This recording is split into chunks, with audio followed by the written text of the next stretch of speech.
yourself. I was just telling Bryson what this week's Kill Taylor is going to be, and not going to reveal it on the show. Needless to say. What's up, everybody? So, crazy, some crazy stuff to go over. First off, the whole Jason Ackrian thing. Oh, wow. Now live on your YouTube. Cool. Just got a notification for that. The entire Jason Ackrian thing, in case you've been staying up to date. Okay, hold on. What's up, James? Yo. Brandon Gomez, where's the stream, brother? Had to stop jelking for this. Matt Burns, here we go, boys. Zach Messing, Taylor's trying out his new sponsorship.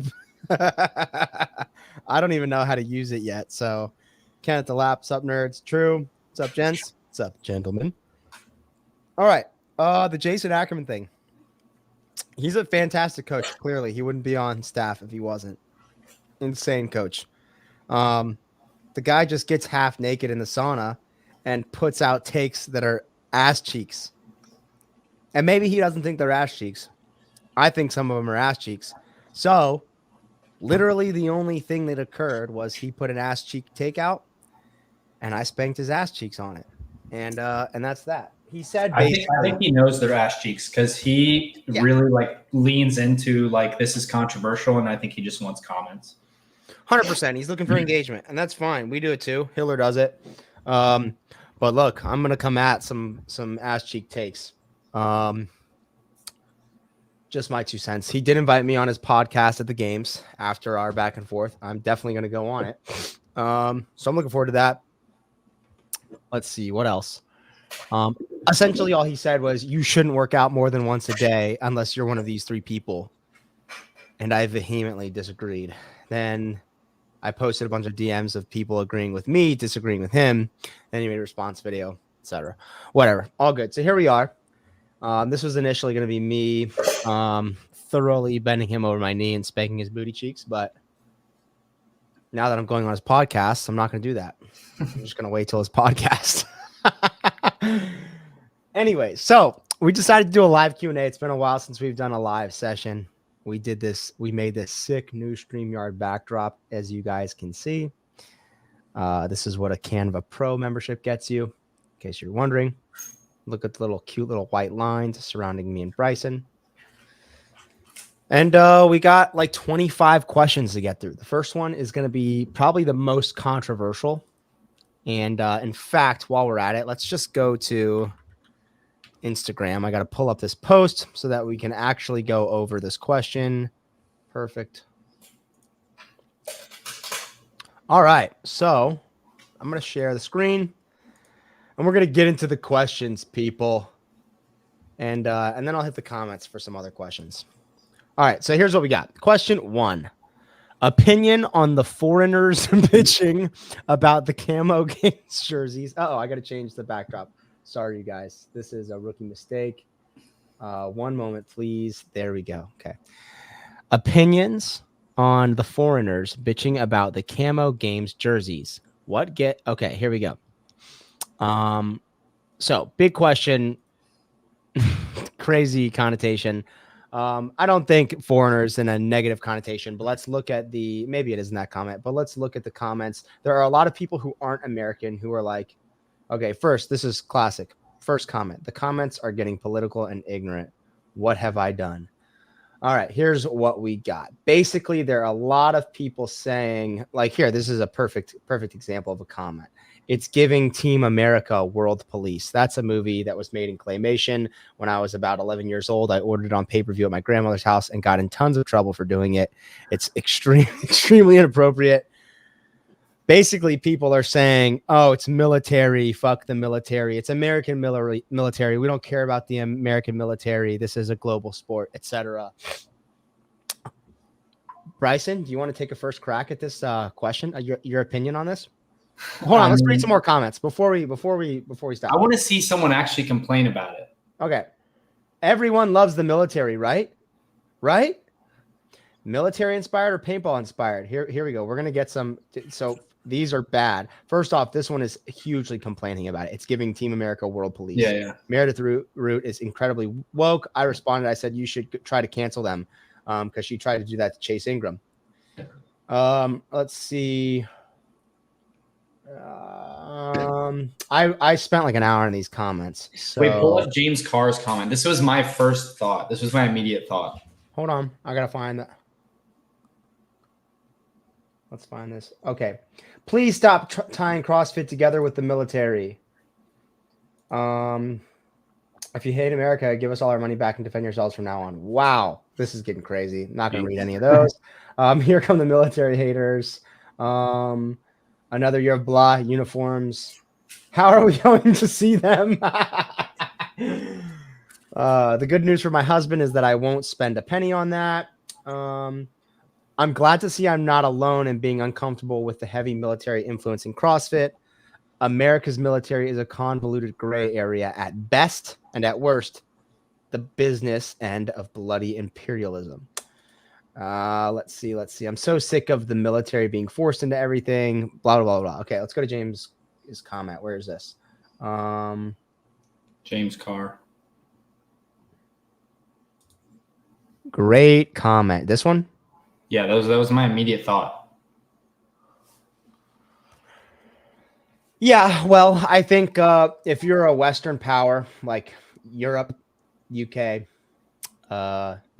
Germany, France, Spain, Canada, South America, parts of South America, that is, Central America, even, chances are, I don't know. This is just getting so global. Look, the truth of it is this. CrossFit's initial roots are tied deeply into the military first responder community because it was a fitness methodology that was created not just to be, the fittest human being possible, but that was early on adopted by EMTs, police academies, police officers, military units, etc. before really anyone else. These people adopted it wholeheartedly because they found it was a fantastic training methodology to prepare them for their job. The thing is, it doesn't need to be this, hey, tied to the military, let's make it political. Like, all it should be is that in every country across the world, in every community across the world, there are men and women who stand up for others. And in America, our military are those people who do that job. In other countries, there are other groups of people that go by different names that do that job. And this uniform is a reflection of those people that do that job to defend people who can't defend themselves. I do think that camo is stupid. It's not like military camo. That's like 70s duck hunting camo, I would say. Like, if you've ever had like Drake waterfowl clothing, like I have a Drake waterfowl jacket. Yeah. And that's I don't think it's the worst thing in the world. I don't think it's the coolest schemes uniforms that there ever been. But the bigger question is, do you think there's going to be an athlete who refuses to wear it and tries to come out onto the floor with like their own get up because of this, and like tries to do like a Colin Kaepernick take a knee thing? I mean, that would just be fucking hilarious. It's you're overcomplicating something that is just so not complicated. Right. Right. You're literally, it's not even saying, hey, we support Joe Biden's wars or Donald Trump's wars or George W. Bush's wars or whatever. That's not what you're saying. You're saying you support the people that sign up to do a job that not everyone is willing to do, so that we can, sit here and talk on a podcast and complain about the fucking jersey. Yeah. That's literally it. You're just saying, hey, we are supporting, like, across the world, the Meredith Roots of the world can sit and say it's giving this, that, and the other, because people in her country and people in our country and people in other countries fight each other to give us this freedom or whatever. And whatever country you're in, those people do that job for you. Do you know what I mean? Yeah. So it doesn't even have to be. I think at the end of the day, like, CrossFit is American, and like you said, it's deeply rooted in like first responder, military, all that kind of stuff. So that's probably never going to change. And if you have a problem with it, just don't do CrossFit then. Yeah. That being said, the jerseys and the gear themselves are straight ass cheeks, in my opinion. I want to say Did you see the opening ceremony kits for the guys? Yeah, it's ass. Dude, anyone who wears the sweatpants instead of the Ranger panties is a huge pussy. You think some guy's gonna wear these? You think Dude, if you don't wear, go the men. Yeah, if you don't wear the Ranger panties in the opening ceremony, you're a huge pussy. I can guarantee you, not a single guy wears those. Jeff Adler wears them 100%. You think Jeff Adler wears the dude? 100%. Jeff Adler, man, I really want to hope that he's not woke, but I don't know. I don't think he's woke. Maybe he will. Just doesn't strike me. Maybe it's a super woke choice. Who knows? Anyways, that's my opinion. My opinion is stop making everything so fucking political. The military industrial complex, sure, could be political. War, whatever particular war you're talking about could be political. But like the people who do that job, fuck off. Just stop. Do you think Just don't go there.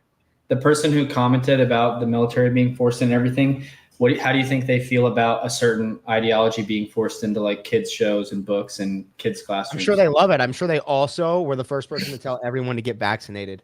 Yeah.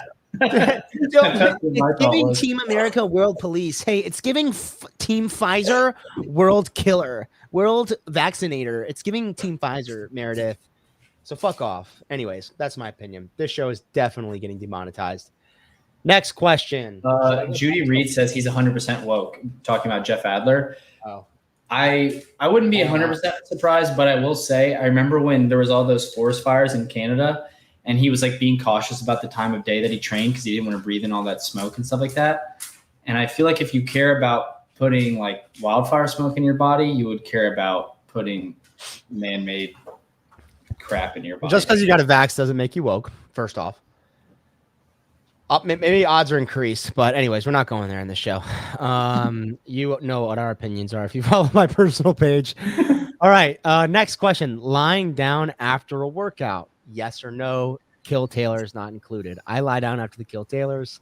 I lie down after some workouts. I don't lie down after.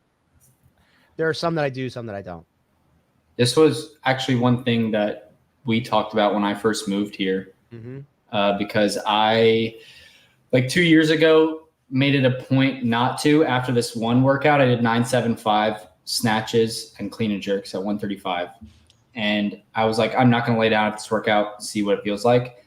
And I swear, like I almost had like a panic attack. My body was, all I wanted to do was lay down, and I was pacing around my barn.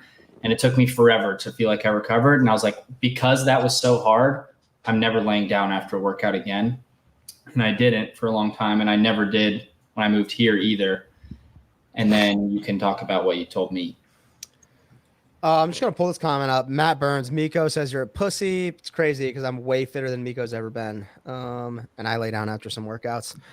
I will say what I told Bryson was there are times where you probably don't need to roll on the floor and be a drama queen and freaking act like that. But also you like, if you're pulling up intensity in a workout so that afterward you're not going to lay down, that's stupid.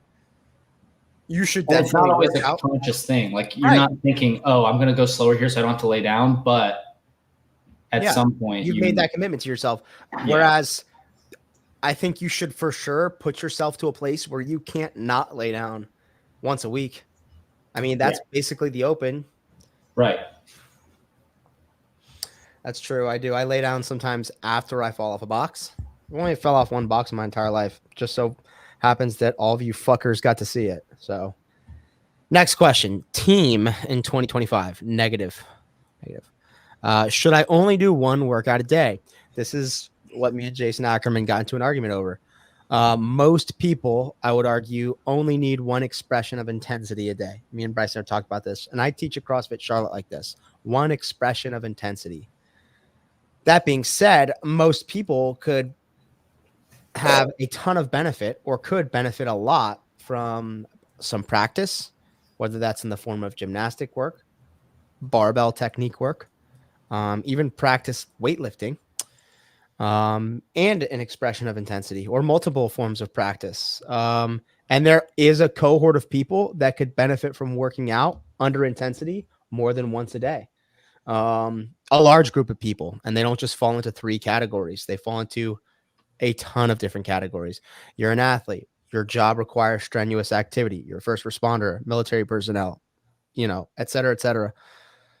I will say this, right? Volume doesn't mean intensity. Volume can mean intensity. An increase, like, the stimulus that you get from running a mile at a 8-minute pace is nowhere near as intense as the stimulus you get from running 26 miles at an 8-minute pace. So there is, I don't subscribe to, and this isn't even the CrossFit take, the OG Glassman CrossFit take. It's almost like this new age red shirt take that is so contrarian to volume because they've seen people overdo it. And hey, it's just like, it doesn't need to be an on or off switch. It's not a switch, it's a dial. There's a dial. There's a lot of gray area. There's a lot of nuance. And just because a lot of dummies way overdo it doesn't mean no one should do more than one workout away. That's just like an overcorrection. Yes, depends on what your goals are.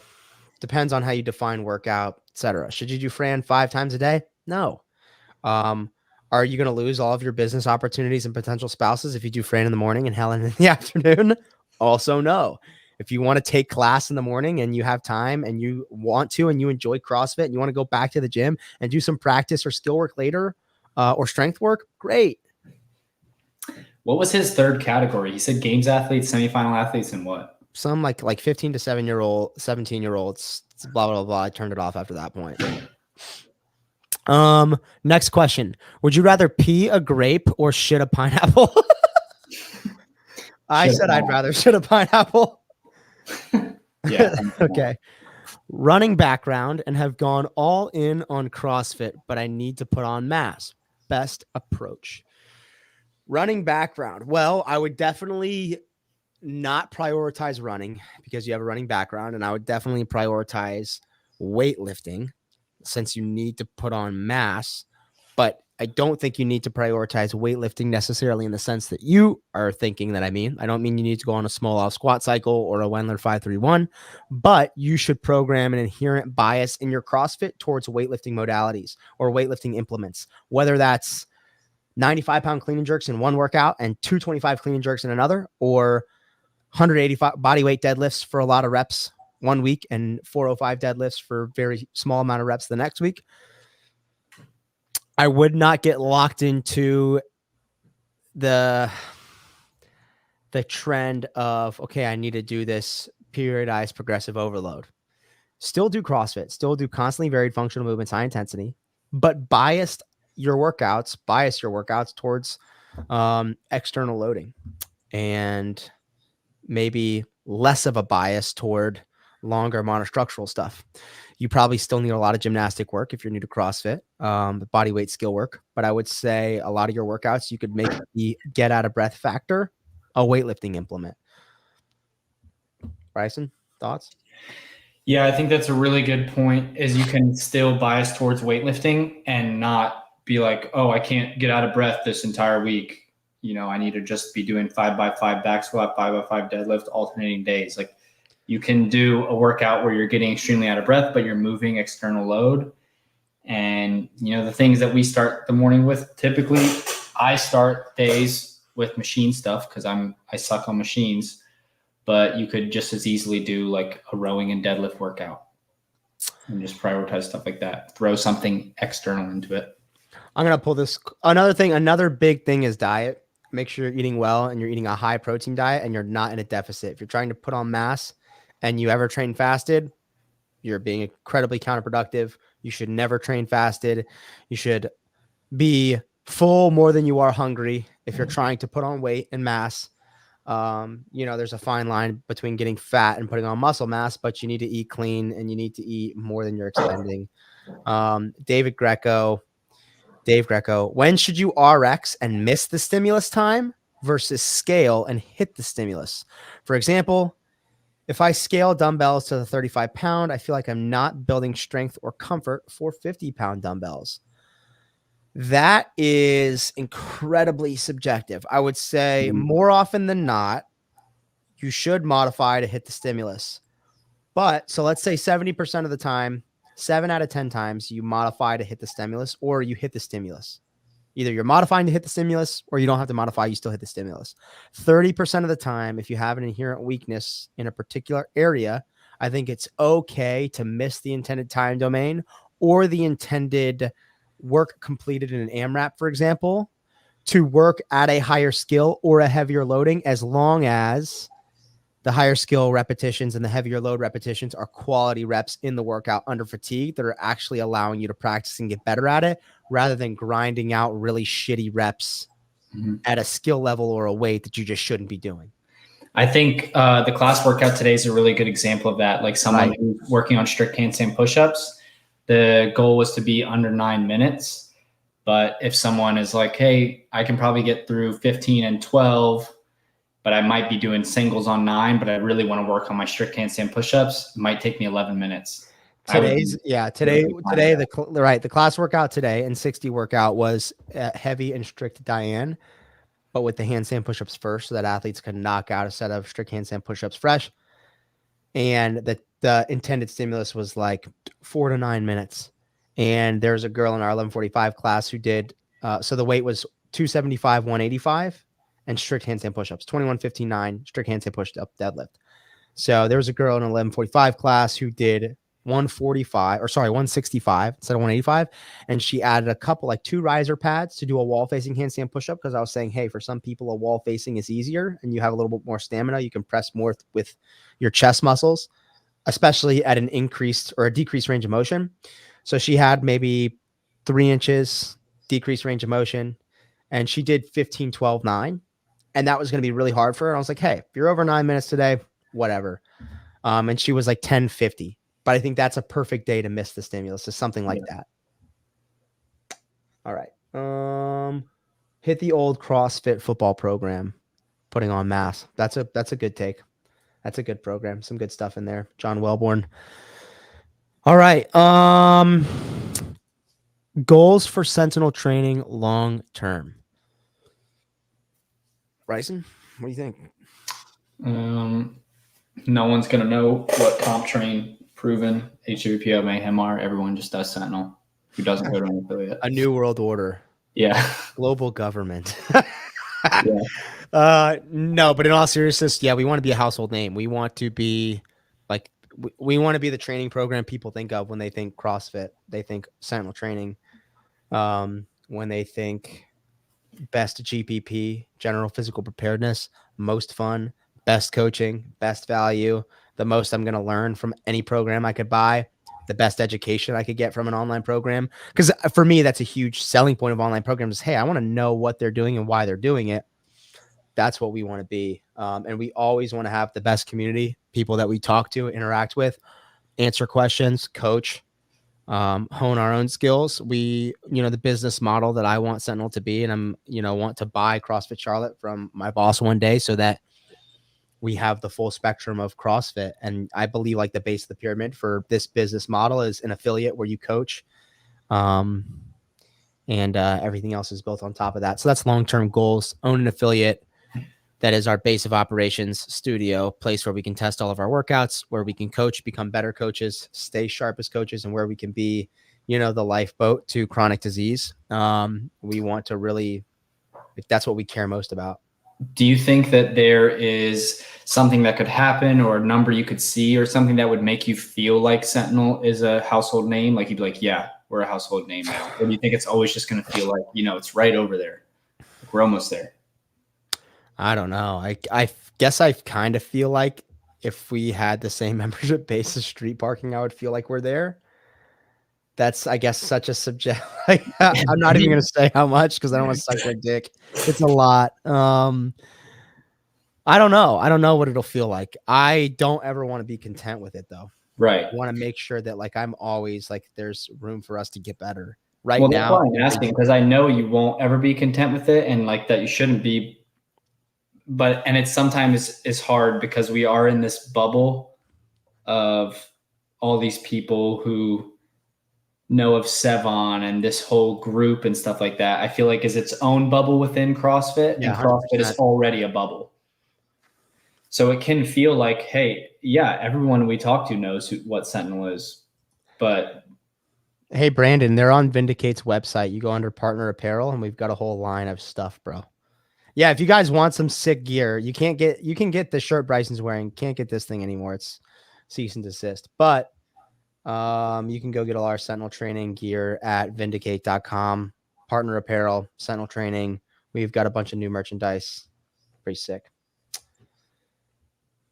So yeah, the other thing is I want CrossFit to expand in a way. I want it to be like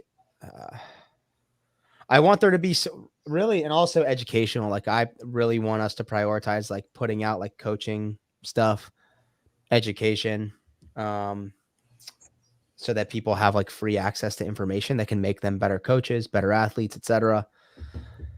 I don't know. I don't know what the goalpost is for like when he says long term, I'm thinking like, when will I feel like Sentinel has made it? I don't know that I'll ever feel that way, but I want us to be the household CrossFit program. That's my goal. And yeah, I'm definitely, I know it's going to take time. Just chug along one member at a time. If you could only write 3 workouts to find the fittest on earth, what would they be? We'll do a separate show on this. Maybe that's a shut up and scribble show, but maybe me and Bryson take a crack at it. That would take me way more thought. Next question. Shittiest workout you've done? What does shitty mean? I don't know. I just think like the most painful workout I've done.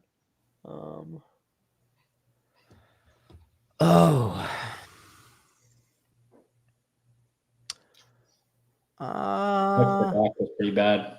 Huh? Touch the dock was pretty bad. Yeah, but that's nowhere close to like as hurt as I've been after a workout. I mean, definitely that quarterfinal workout with 50 wall balls and 50 box throwers and 3 rounds per time. That was a pretty bad workout. 24.1 as well was pretty hard for me. Probably before that, one of the hardest workouts I'd ever done was JR had this workout at a competition. His first year of Crucible, it was 21-15-9 dual kettlebell front squats with 70s and burpee box jump overs at 24 inches. And after you finish the 21-15-9, you lunge with the kettlebells like 45 feet to finish the workout. That's one of the nastier stimuluses I've done. I did this workout Josh used to program for me, Josh Gamblin, owner of CrossFit Momentous. Just 1 minute on, 1 minute off for 5 sets, max rep burpee box jump overs. And I was trying to get to 100 total reps because this was a while ago. And it was really hot outside. And I was on my last round and I knew I needed to get 19 to get 100. And I started seeing like tunnel vision on the 13th rep. And so I did the rest of my reps where I could barely see the box. Like I was just blacking out. Yeah. That's a tough one. Another one that comes to mind for me is this Mid-Atlantic CrossFit Challenge 2019 qualifier workout. It was called Nasty Girls Meets DT. Oh, you told me about this. And I can't remember the exact rep scheme, but I want to say it was something like 3 rounds for time, 50 air squats, 10 ring muscle ups, or maybe 12, and 1 round of DT at 185. Dude, that workout annihilated me. I was not ready for like hard 185 barbell cycling like that under fatigue. Ugh, disgusting. Oh, this is a great question. Taylor, would you feel more successful getting 10 people to the games or having 5,000 members?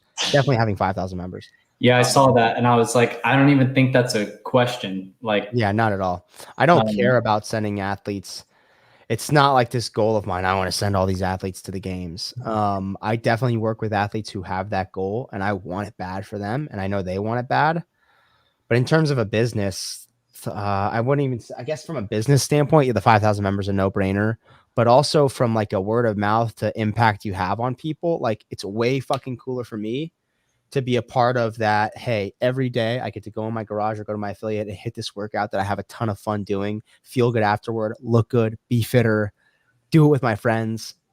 Like you do that to 5,000 people or you're a small part of that with 5,000 people. Yeah. That's way more impact than sending 10 people to the games. Like that's like, yeah, that's why I love CrossFit. Even from a CrossFit perspective, that's a no brainer, which I feel like is maybe I'm not saying Chelsea Miller has this misconception, but I feel like a lot of people do have that misconception about you because you're so fit that they think that the games like outweighs anything with Sentinel or is even on like equal ground or equal standing as Sentinel stuff to you. And it's just not. Well, I've helped one athlete. I coached Michelle to the games for her second appearance, and that was very fulfilling. The weekend in Africa and her qualifying was an insane experience. But I get way more fulfillment out of the work I do with everyone who's on Sentinel and every member of the affiliate. Larry said, but one would probably produce two. That is also partially true, but I wonder what Matt Fraser would say if you asked him the fulfillment he gets from everyone who does HMPO. And he maybe could say yes, but I really just wouldn't believe it in any way. I would feel disingenuous if I got all of my members because they saw 4 people at the games. I'd feel way better if I got all of my members because they felt that I cared about them. And that's what I want people to feel. And also to note, Street Parking hasn't sent any of their athletes to the games from what I understand. I know Julian qualified in 2017 and turned down his games invite, but they are without a doubt the biggest online program. And they're not a games athlete program. They definitely target a different niche, but we are approaching. I feel like I'm nervous to like talk about how many members we have. There's no reason for you to be, but I also get it. Like it seems like a thing that's a secret. Yeah, I don't know why it should be a secret. Maybe I have to think about whether or not I want to answer that. MLK goes, Taylor, your goal should be to get to the games. I would love to cheer you on. I want to make it to the games, but man, not only everything in the space with HQ, but all the athletes that are there make it so not as cool as I used to think it was.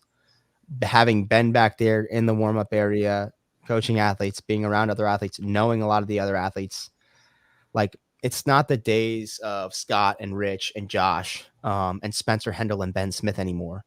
Like that is fucking cool. These athletes, a lot of them, honestly, kind of suck. And I'm just like, meh. And fuck, I love Colton. There are a lot of guys that are awesome. But there are so many more who are just like, meh.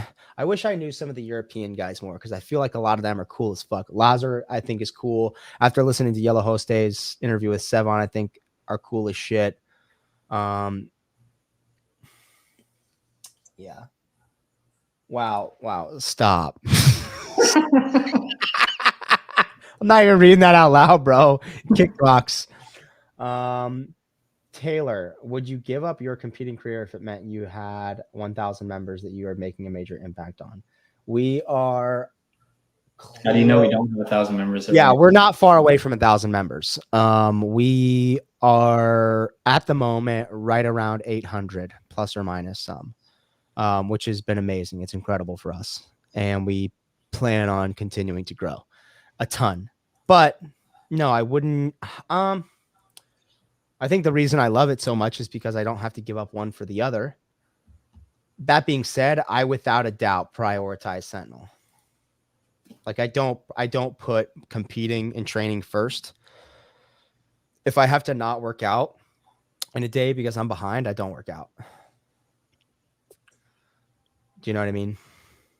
And that it's also, yeah. Sorry, how about 3,000?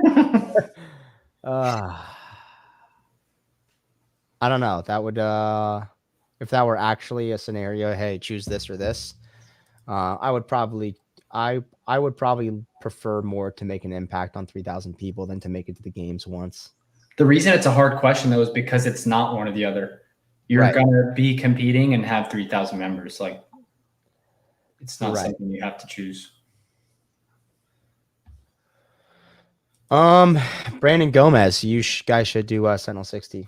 Okay, here's what we got. Sorry, we went off for a little bit on that one. Shittiest workout you've done. Can't do any ring muscle ups in my garage due to being tall. Best way to build seated ring muscle ups? ? First, I'm unsure the context of the question. Are they asking best way to like build up your seated ring muscle up? I think so, yeah. I would say band assisted seated ring muscle ups, doing EMOMs, not band assisted. Negatives, sure, for sure. Lots of strict ring dips, L pull-ups, L sits. But large part EMOM, I would say. Like I like to do one, start with 1 rep on the minute for 10 minutes. Then the next week do 1 rep on minute 1, 2 reps on minute 2, 1 rep minute 3, 2 reps minute 4. And then start building volume like that. I would do like accessory with seated rope pull-ups, seated ring pull-ups, L pull-ups, strict ring dips, all sorts of stuff. Here we go. This is Daniel Garrity. Can you continuously improve strength numbers without a dedicated strength supplement program? Yes, we're actually dropping a video in 2 days that we did with Carl from HGR, Homegrown Relief, CBD. It's like a 30-minute video of us talking about this, so you guys are going to love it. We would love a train with Taylor. Maybe I've been thinking about a Sentinel training camp that's not like a competitor training camp, but more like, hey, come work out for 3 days and we're going to do all this fun shit. I've thought about it. We gotta think harder about it. Will you ever do affiliate programming, or can you do 60 as an affiliate? I did affiliate programming early on. I hate how hard I had to try to make one program fit all of these different affiliates that I was working with. So no, I'll never do that again. But a lot of affiliates follow 60 and use it as a template for their gym. And what I recommend to all of them, which is what we do at CrossFit Charlotte, is don't do both elements in the 60 day, like the strength and the workout, because it's really hard to coach that in 60 minutes. It's easy to do as an athlete in 60 minutes, really hard to coach 10 athletes doing it in 60 minutes. Choose one or the other. Most of the time you should choose the workout. 1 day a week, choose the strength session.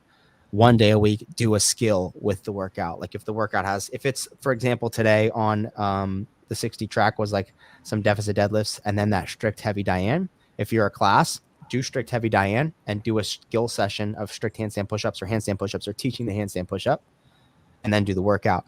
Another day, take that deficit deadlift and make that a heavy day for the week.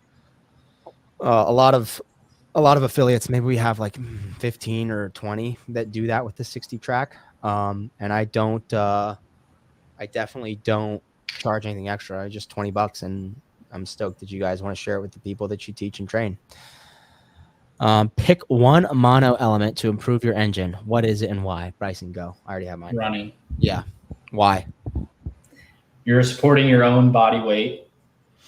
Your heart rate, at least for me, goes to the roof as soon as I start running fast. Whereas I can hold paces on machines and like be kind of smooth about it. What if you're fat as fuck? Jogging.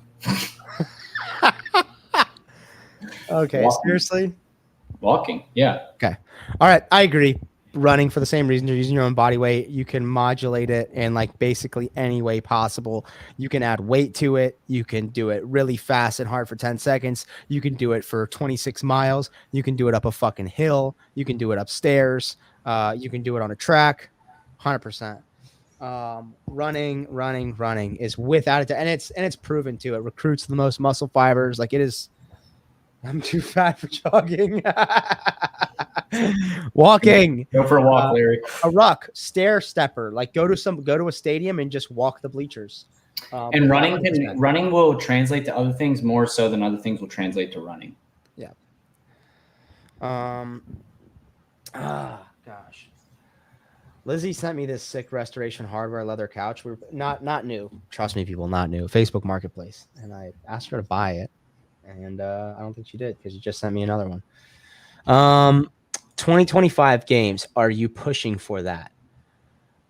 I want to make it to the games. And if I'm really healthy and training goes well, I will make it in 2025.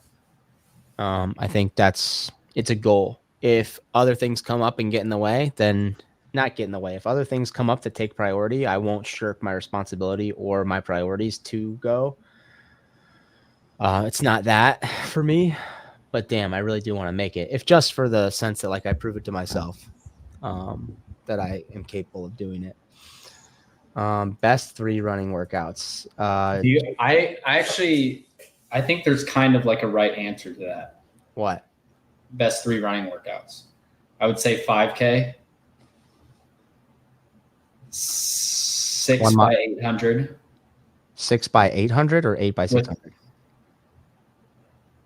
6 sets of 800 meters, 6 by 800 with 3-minute rest, and then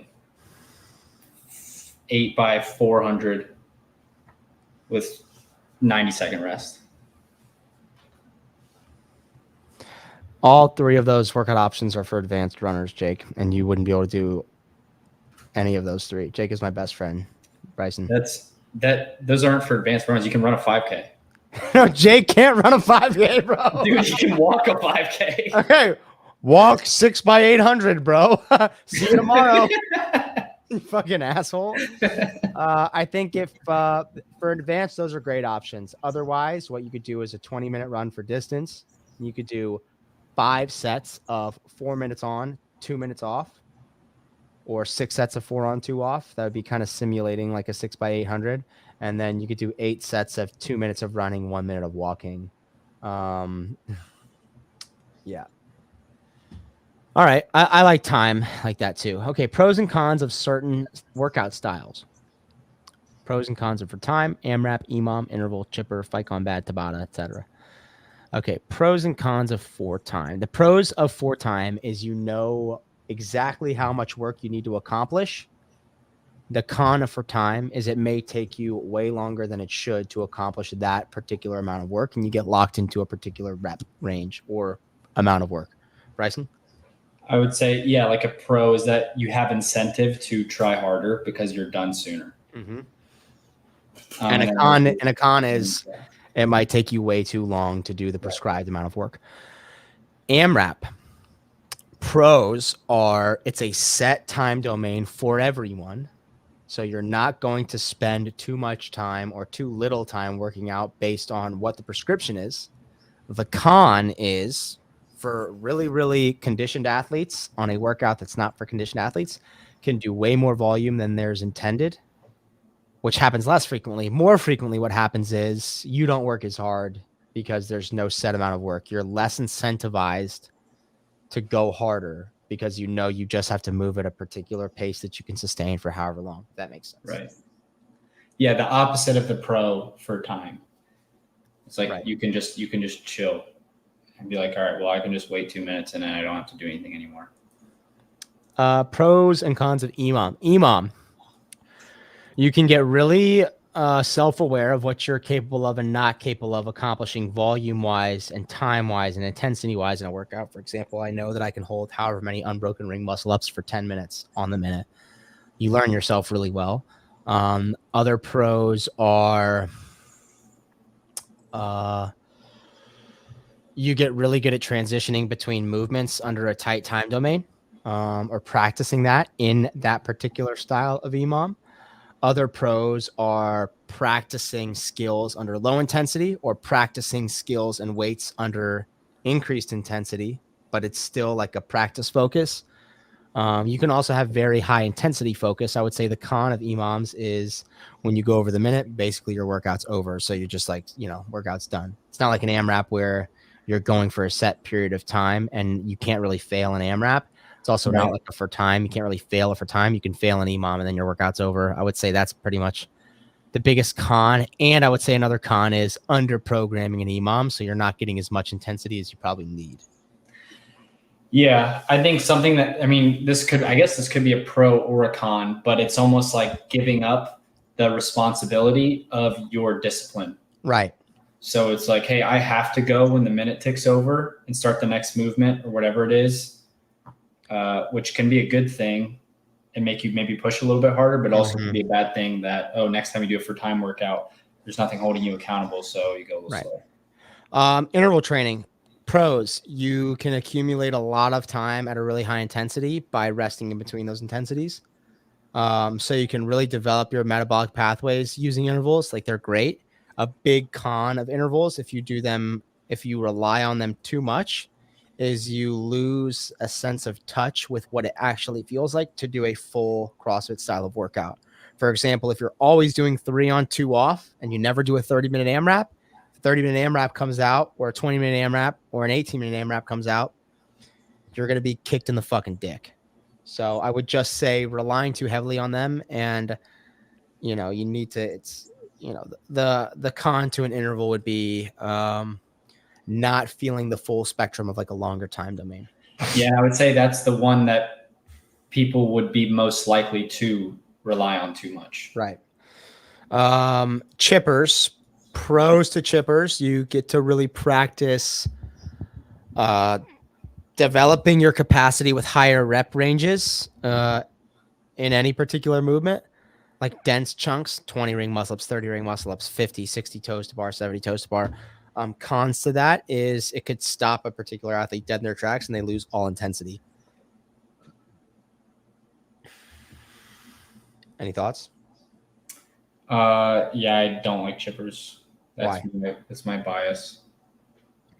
I just think because of that con that you just said, you can practice the pro, which would be being smart with breaks and bigger chunks of things in formats like EMOMs, and then not lose intensity.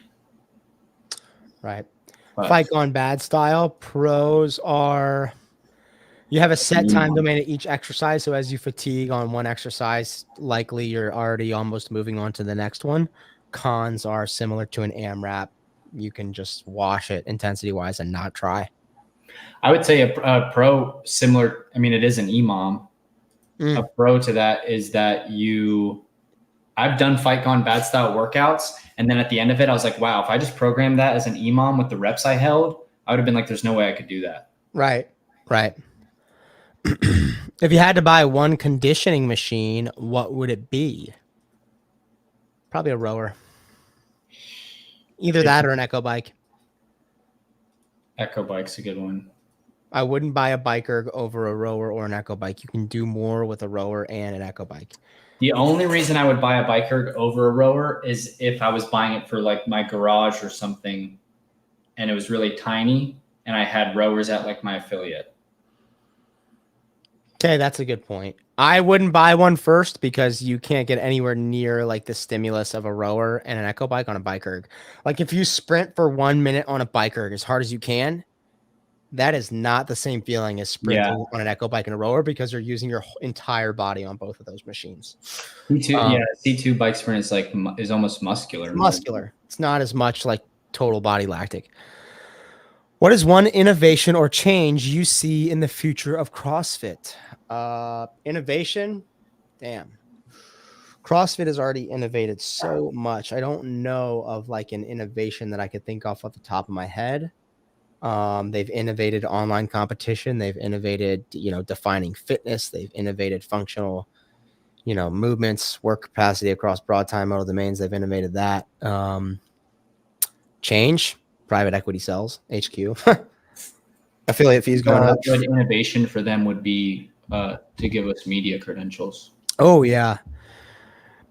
I don't foresee that change happening. Okay. What strategies do you use to keep athletes engaged and progressing long-term? Variance and telling them why. Why are we doing this? Teaching. And not the fucking, you eat vegetables because they're good for you. No, like teach people, educate them, and that helps people buy in, I think, a lot.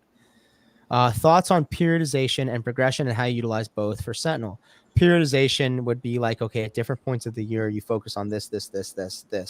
Progression would be each week you do something a little bit harder or a little heavier, and you repeat it week after week, seeing progression. On Sentinel, I would say we use periodization around the open. We use the open, Sentinel 60 is a GPP program for life. But the whole shtick of CrossFit is like, hey, we test and retest to measure our fitness. So we use the open as like a general benchmark. It's different every year. So it's not a perfect test of we're going to do the total Fran and a 5K run every year. That's our test.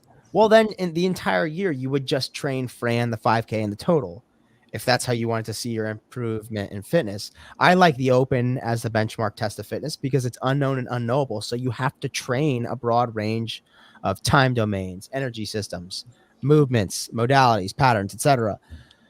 So Sentinel training is periodized to have you best perform at the open or most prepared to compete during the open. That doesn't mean you're not going to be fit outside of the open.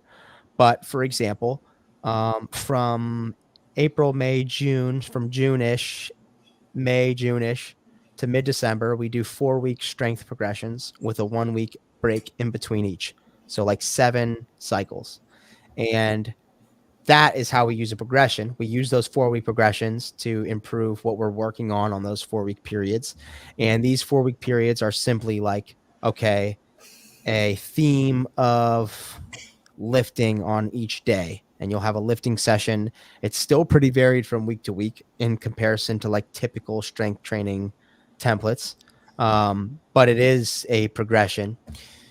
And then once you get to mid-December, it's just like open prep, and you're basically utilizing the strength and skill and capacity that you've developed over those 7 cycles to now prepare for how it's going to be tested in competition, etc.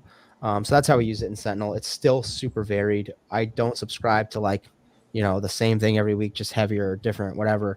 Yeah, I don't know. Did that make sense? Yeah. I had a thought in there that I wanted to extrapolate on, and I lost it. Oh well. Fuck it. Can you share an experience that significantly impacted your coaching style?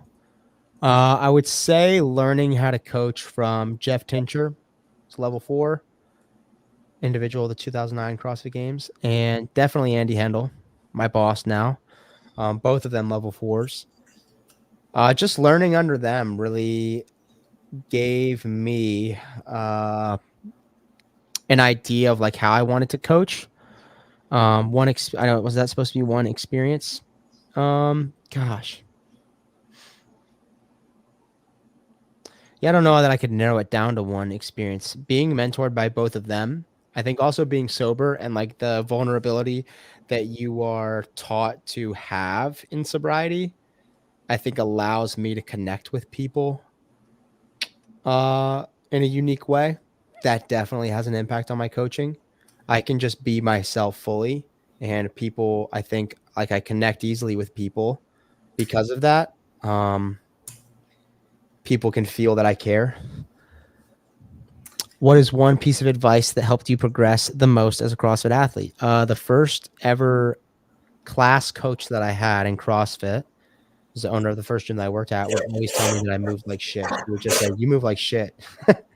And that's the best advice I ever got, because I hated fucking hearing that, and I wanted to move perfectly. She would always talk about how perfect Rich Froning moved, and I was like, damn, I want to move perfectly too. One thing about like an experience that made you a better coach, I have also learned a lot from Andy it's really been a short time that I've been here at CrossFit Charlotte, but a more obvious answer and maybe a little more broad was my level 2. You can learn a lot from level 1. You can learn a lot from CrossFit videos and stuff that they put out about coaching, which hasn't been enough recently. But if you go into your level 2 wanting to learn and wanting to buy into what they're telling you and listening to them and not just getting defensive, or I feel like so many people go in there and when they do the programming lecture, there's always that one guy that raises his hand. He's like, well, my gym does a lifting and a strength every day and people love it and we still get coached. And like some people just go in there wanting to argue with the trainers, I feel like. But if you could really go in there and want to learn and want to buy into what they're saying, it's definitely life-changing. I agree. I didn't pick that experience because I felt like Andy basically groomed me to take the L2. So when I took it, I was prepared for everything that they were going to do with us. Yeah. He told me, he's like, you got to watch for this, you got to watch for that, you got to be ready for this. I mean, yeah, talking to Andy sometimes is like mini level 1 lectures, and it's great. Like, I love it. Yeah. And I learn a lot from him. That was a point in our relationship where he was really like, we worked on my coaching like every day. It was interesting. What is one piece of advice that helped you grow the most as a coach? I don't know who said it. Might have been Jeff Tincher, but it was like, people will really feel it if you actually care about them. People can feel when you care. And that's what people want, is for someone to care about them. So I really take that to heart, is that people know that I care about them when they're working out. I care about them getting better, care about them being safe, care about them having fun, care about them getting a good workout, all the above. Someone else, let me answer this question. How would you rate your programming against JR's, HWPO, Proven, Mayhem? What do you like about them, dislike about them? JR's, I would say, is its own kind of entity because he doesn't program an online GPP track, and I don't look at his class workouts enough to make an assessment on it. That being said, for programming a competition, I would put him up there with the best in the world at programming competitions. And there's maybe 3 or 4 other people that could be a part of that conversation as to who could program the best competition if resources weren't a concern. That being said, if we're programming GPP general track, I'm the best. HWPO, it's not general physical preparedness. They use like the same template. It's not a group rolling calendar. It's a session 1, day 1, which means when you join it and you're on day 1, someone else on HWPO could be on day 24. So that kind of stunts the community aspect of it. A lot of HWPO is programmed around Matt's particular weaknesses, which I really don't like. My program is programmed around a theoretical athlete who is even at everything so that you're increasing skills across the board. And if you're an educated athlete and you're self-aware and you know where you're strong and where you're weak, you should be adding your own weakness work on top if your goal is to be competitive. There's no general program that is going to fit you perfectly, but ours fits people the best, everyone the best. And you get the most variance, which CrossFit is. I would say that's the same argument I make toward Proven, although Proven, Shane, to my perception, is the best coach kind of in the space. That's just my perception. He's the best, smartest. I don't know if there's any truth to that or not. I do like my program better because they too also spend so much time on Olympic weightlifting. It's like, Matt's Olympic weightlifting background and Tia's Olympic weightlifting background. It's like, whoa, okay, guys, chill. That's one element of CrossFit. It's one element of the games too. You guys need to relax on it. Like, you don't need to do tempo pulls and shrugs and shit every single fucking day. That's crazy. Mayhem, I would say, seems like Interval City. Huh? Interval City. Is it Interval City? The last time I've seen any Mayhem for like a long stretch, it was all intervals. Yeah, that maybe, but also it's like, what do I do? You have so much at your fingertips with like the Mayhem athlete package, competitor package. You're like, what should I do and what shouldn't I do? You get access to like 10 different programs. People just need to be told, hey, this is exactly what you need to do. And if you know you have a weakness, do that. Everything else is right here. There's not too much. There's not too little. It's the correct dose.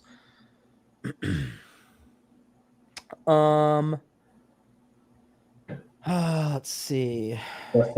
Justin Liang joined Sentinel then. 100% what Bryson said on intervals with Mayhem. That's all we do. Justin Liang, you should check out Sentinel. It's a 14-day free trial, and every few months we give out a scholarship for a level 1. So we're like going to be nearing the point where we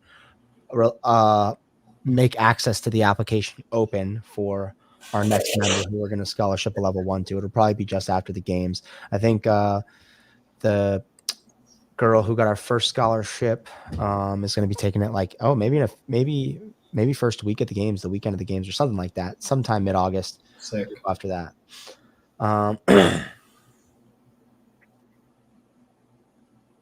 Oh, wow. Larry Young. First off, this is John Young's dad. So everybody in the chat, show this fucking man some respect. Show this guy's respect. Not because he's John Young's dad, but because John Young was raised by this guy.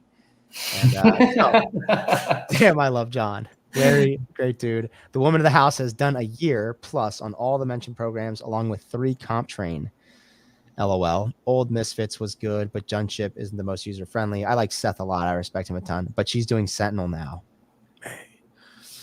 Okay, next. Where were we at? What's one piece of advice that helped you grow as an athlete, Bryson? As an athlete? Mm-hmm. Don't be so worried about not laying on the floor after workouts. If there was a piece of advice I could give Bryson, it would be like, don't be so hard on yourself and have fun and have some confidence. Yeah, I think I go through ups and downs of having fun and being too hard on myself. And most of the time I'm in an up. I just every once in a while go through some downs. Most of the time I'm in, I would say, like a pretty normal meh. I like when I'm riding a high, I feel like I could like, it's crazy. But when I'm like, most of the time it's like right now, at least it's pretty managed. I don't rage lift as much as I used to, but I did earlier this week and it didn't go well. I did stick 365 on a split jerk and then I went for 385 and now I'm incredibly sore and I missed it. Okay, I'm going to answer this question and the last one. What are your opinions on programs that rely heavily on one cardio machine? I think they're fucking stupid. That's not CrossFit. I love CrossFit because it's something different every day, etc.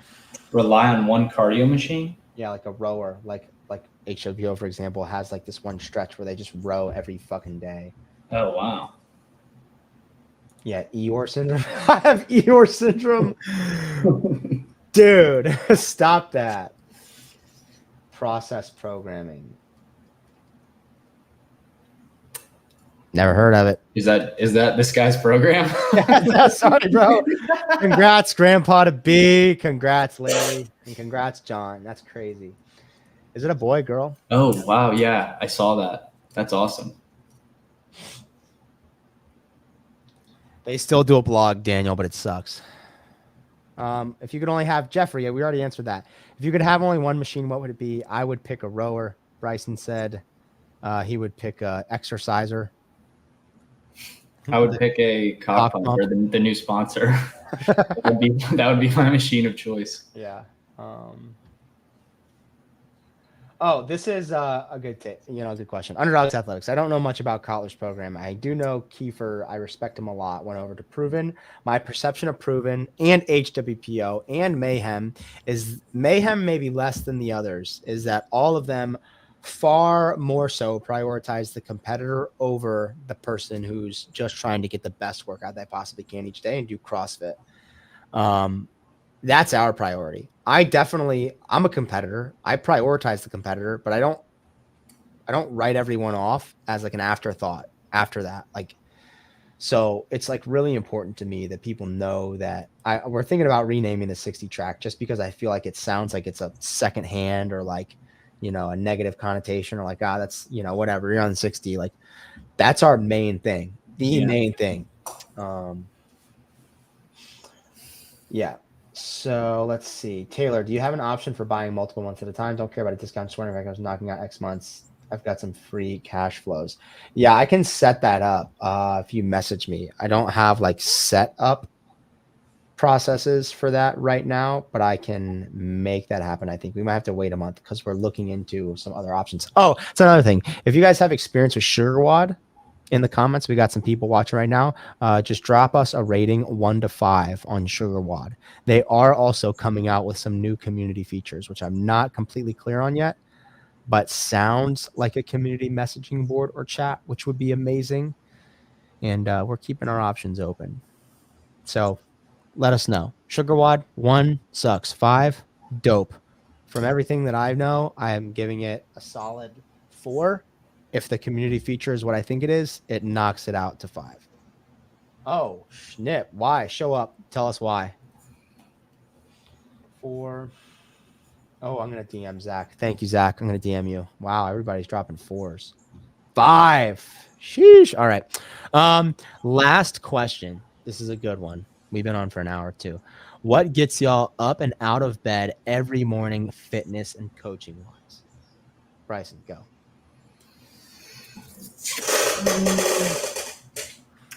I mean, I think even when you're in a rut, we still wouldn't do this if we didn't love it. CrossFit has completely changed my life.